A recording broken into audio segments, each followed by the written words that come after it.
आहे ते पुण्याकडे प्रस्थान झालेलं आहे आणि दिघीकरांनी मोठ्या उत्साहामध्ये माऊलींचं स्वागत केलेलं आहे। गवळणी भारुडं म्हणत त्यांनी हे स्वागत केलंय। आपल्या बरोबर हे सगळे वारकरी आहेत जे दिघीमधील आहेत, त्यांनी गवळण म्हटलेली आहे। काय नाव आपलं आणि गवळणीच्या माध्यमातून आपण स्वागत केलं, काय सांगा? नाव काय तुमचं? माझं बीबी वडणे। बरं, कुठल्या गवळणीच्या माध्यमातून तुम्ही स्वागत केलं दिंडीत? रोज रोज छळता यशोदे तुझं बाळ। आमच्या प्रेक्षकांना जरा ही गवळण म्हणून दाखवा की कशा पद्धतीने तुम्ही गाता। हो हो चाल, ठीक चालू करू।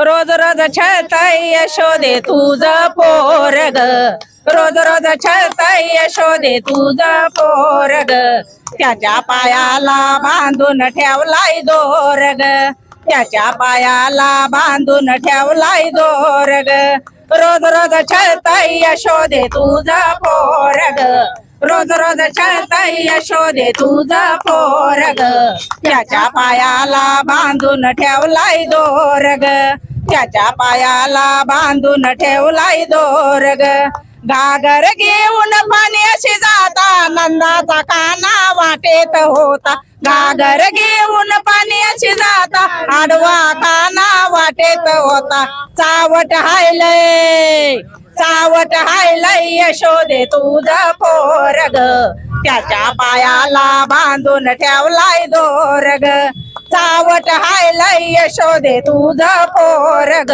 त्याच्या पायाला बांधून ठेवलाय दोरग, रोज रोज छळताय यशोदे तुझं पोरग, त्याच्या पायाला बांधून ठेवलाय दोरग, रोज रोज छळताय यशोदे तुझं पोरग, त्याच्या पायाला बांधून ठेवलाय दोरग, दही दूध घेऊन मथुरेशी जाता आडवा काना वाटेत होता, दही दूध घेऊन मथुरेशी जाता आडवा काना वाटेत होता, चावट हायलय चावट हायलय यशोदे तुझं पोरग, त्याच्या पायाला बांधून ठेवलाय दोरग, चावट हायलय यशोदे तुझं पोरग, त्याच्या पायाला बांधून ठेवलाय दोरग, रोज रोज छळताय यशोदे तुझं पोरग, रोज रोज छळताय यशोदे तुझं पोरग,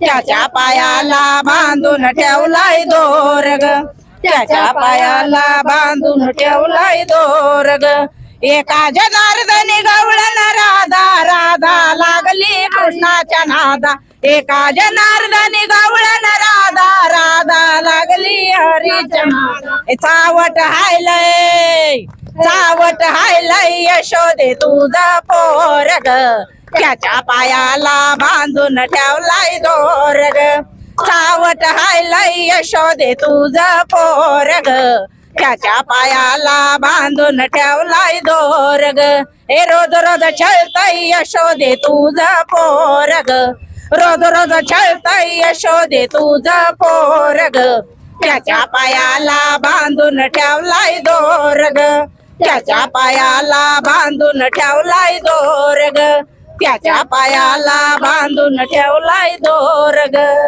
क्या बात आहे, खूप सुंदर। खर तर रोज रोज छळतय यशोदे तुझं पोरग, त्याच्या पायाला बांधून ठेवलाय दोरग, अशा प्रकारची गवळण त्यांनी सुंदर अशा प्रकारे गायलेली आहे। आपण पाहू शकतो की अगदी लहान चिमुकली पासून ते वयाची कुठलीही तमा न बाळगता, पावसाची कुठलीही तमा न बाळगता हे सगळे वारकरी जे आहेत ते सहभागी झालेले आपल्याला पाहायला मिळत आहेत।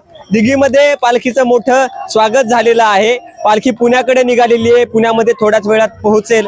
हा सगळे अपडेट तुमच्यापर्यंत मी पोहोचत असतो जय महाराष्ट्राच्या माध्यमातून, त्यामुळे जुळून राहा जय महाराष्ट्र सोबत।